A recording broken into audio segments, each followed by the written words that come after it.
Ang kasaysayan ng Japan sa Pilipinas, lalo na noong World War II, 1942-1945, ay ang pananakop ng mga Hapones sa Pilipinas kung saan nilabag ng Hapon ang Pilipinas at nagkaroon ng matinding pagtutol ang mga Pilipino sa pamamagitan ng mga gerilya.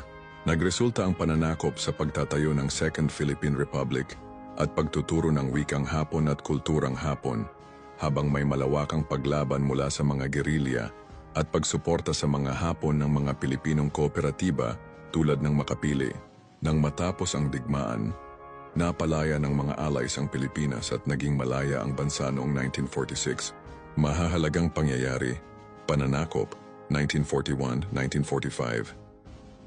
Nagsimula ang Japanese invasion ng Pilipinas noong December 8, 1941 bilang bahagi ng kanilang Greater East Asia War at ang mga Hapon ay nanatili hanggang 1945. Hokbalahap nabuo ang Hokbalahap noong March 29, 1942, isang kilusang gerilya na lumaban sa mga Hapones. Bataan Death March, April 9-17, 1942. Naganap ang Bataan Death March pagkatapos ng pagbagsak ng Bataan noong April 9, 1942. Second Philippine Republic, 1943.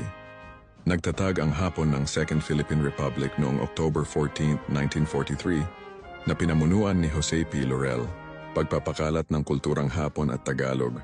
Pinalaganap ng mga Hapon ang kulturang Hapon at ipinaturo ang Tagalog bilang pambansang wika. Philippine Resistance. Aktibong lumaban ang mga Pilipinong gerilya sa Hapon sa buong pananakop. Paglaya ng Pilipinas, 1944-1945.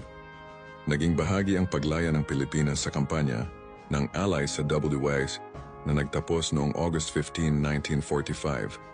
Kasabay ng pagtatapos ng digmaan sa Pasipiko. Implikasyon sa Pilipinas, kalayaan, nang matapos ang WBW, naibigay ang buong kalayaan ng Pilipinas mula sa Estados Unidos noong July 4, 1946. Relasyong Hapon-Pilipinas.